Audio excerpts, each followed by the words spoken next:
Então, muito bom dia a todos. Vou fazer uma pequena apresentação no âmbito da comemoração do Dia da Terra, analisando o contributo fundamental de Aldo Leopold para uma nova habitação da Terra, para um novo entendimento do conceito de terra, numa perspectiva que tem um alcance ético, mas também um alcance político, jurídico e económico. No fundo, uma visão do mundo feita a partir de uma mudança da nossa perspectiva antropocêntrica sobre a Terra. Eu tenho os textos em inglês, mas tenho também a tradução em português por uma questão, evidentemente, de economia de tempo. Começaria justamente por esta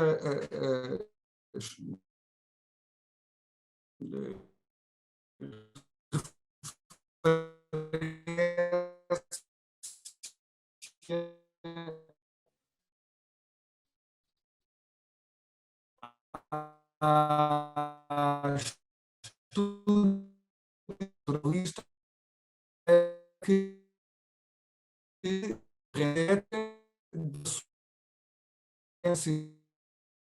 encontrar limites e bandeiras, limites e barreiras, digamos assim, no nosso comportamento com todos os outros.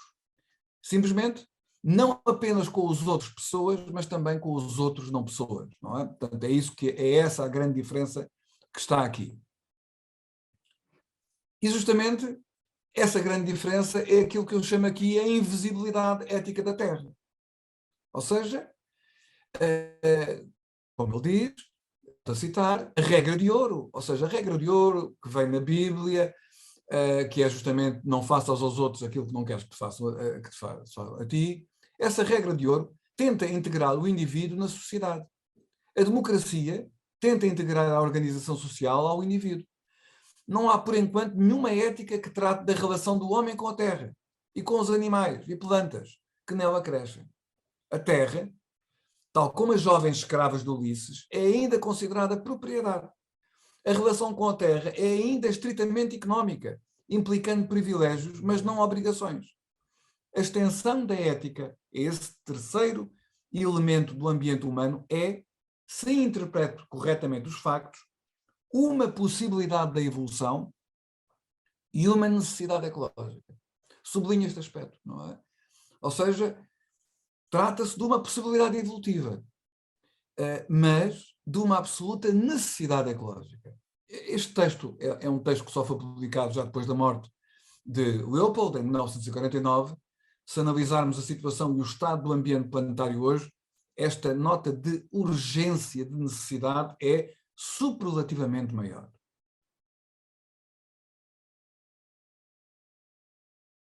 E,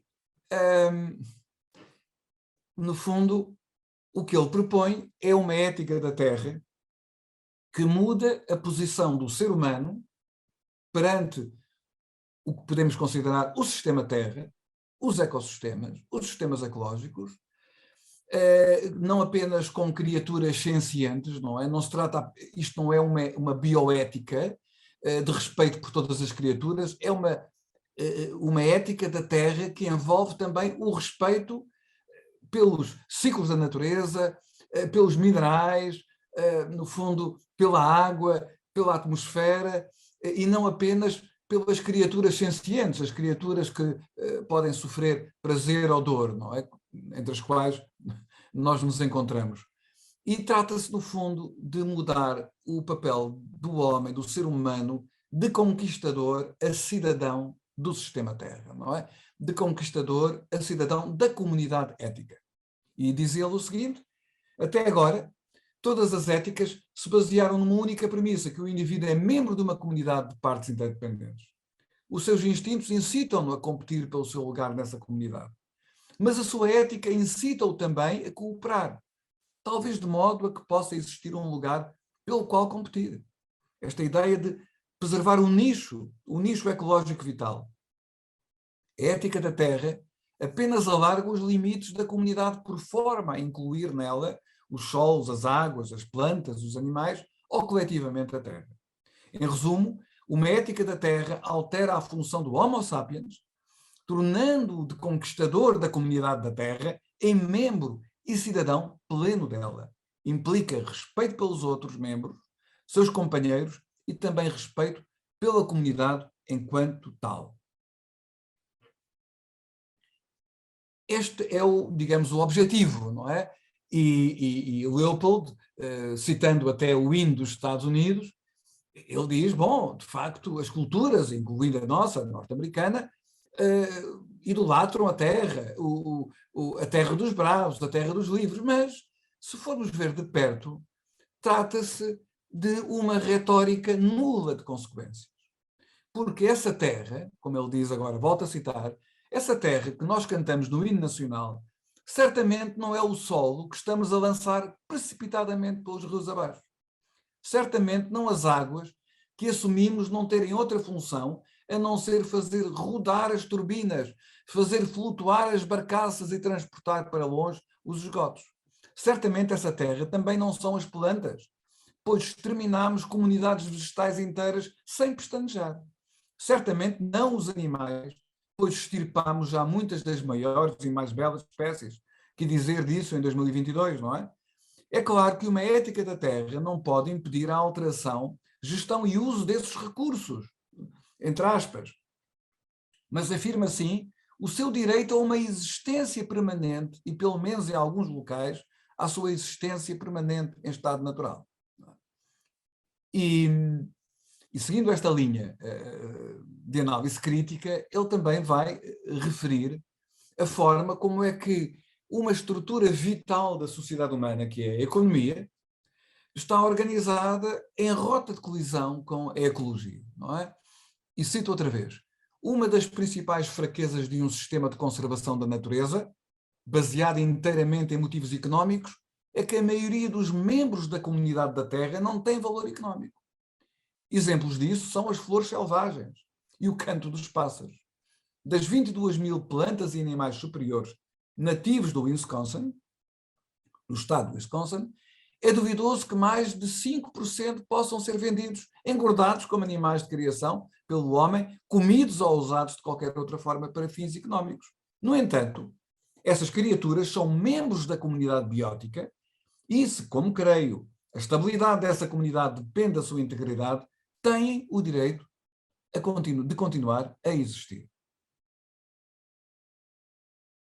Outro aspecto muito importante do pensamento de Leopold sobre a Terra e a comunidade e a ética da Terra é justamente o facto de a própria forma como o nosso sistema científico e educativo está centrado num processo de libertação, de alienação humana da Terra. Diz ele, o mais sério obstáculo que retarda a evolução de uma ética da Terra é talvez o facto de que o nosso sistema educativo e económico, em vez de se aproximar dela, da Terra, dessa comunidade complexa, volta às costas a uma consciência intensa da Terra.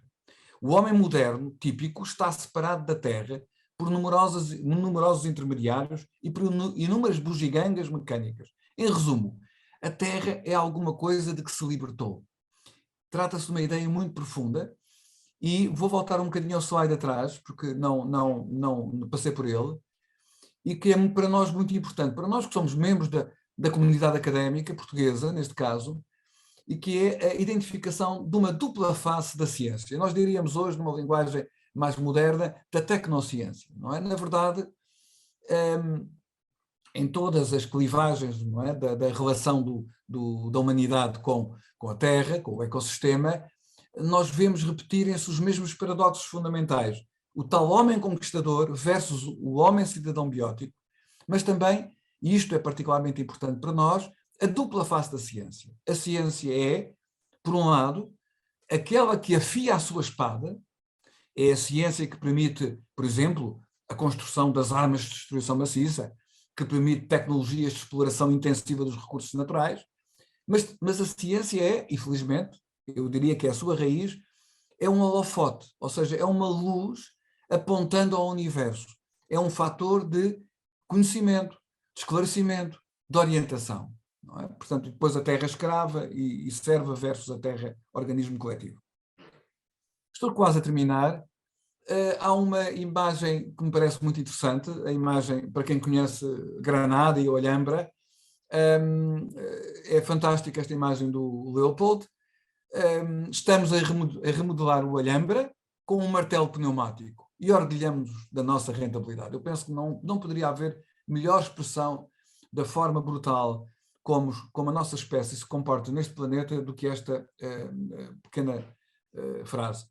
E terminava com um resumo rápido, uma sinopse da visão de Aldo Leopold, 5 pontos fundamentais. A ética envolve uma noção de limite, voltada para a necessidade de cooperação e simbiose, na linha, aliás, não apenas dos grandes autores da ética, do Aristóteles, do Kant, mas também do Darwin. Depois o paradigma do Ulisses, não é? Portanto, nós temos vivido, a humanidade tem vivido no paradigma do Ulisses, o paradigma de sermos totalmente antropocêntrico, ou seja, apenas temos privilégios sem nenhuma obrigação em relação à nossa própria casa, que estamos a destruir. A terceira tese fundamental importa encarar a ideia de uma comunidade biofísica, antropológica, como premissa e projeto da ética. Sem esta noção da comunidade não há ética. Quarta ideia fundamental, a ética da Terra, além da ética, é uma proposta de alargamento e democratização da comunidade ética. Cá está a ideia de uma ética com direitos, obrigações, baseado numa responsabilidade que para nós é superlativa, que é a responsabilidade de quem é dominante. A nossa espécie hoje é uma espécie dominante pela sua... Hoje vivemos no antropoceno, ou seja, na época em que a Terra é dominada pela nossa espécie, e isso é motivo para uma responsabilidade absoluta, não é? Portanto, o máximo poder implica a máxima responsabilidade. Nós apenas estamos na vertente do máximo poder, usado irresponsavelmente. E, finalmente, a necessidade de unirmos o valor ecológico e o valor económico na dominância, no primado do valor ecológico. Só há valor económico porque há ecologia, porque há, no fundo, valor ecológico. Nós vivemos numa sociedade onde há uma inversão dos valores que tem sido a principal razão da situação a que chegamos. Obrigado pela vossa atenção.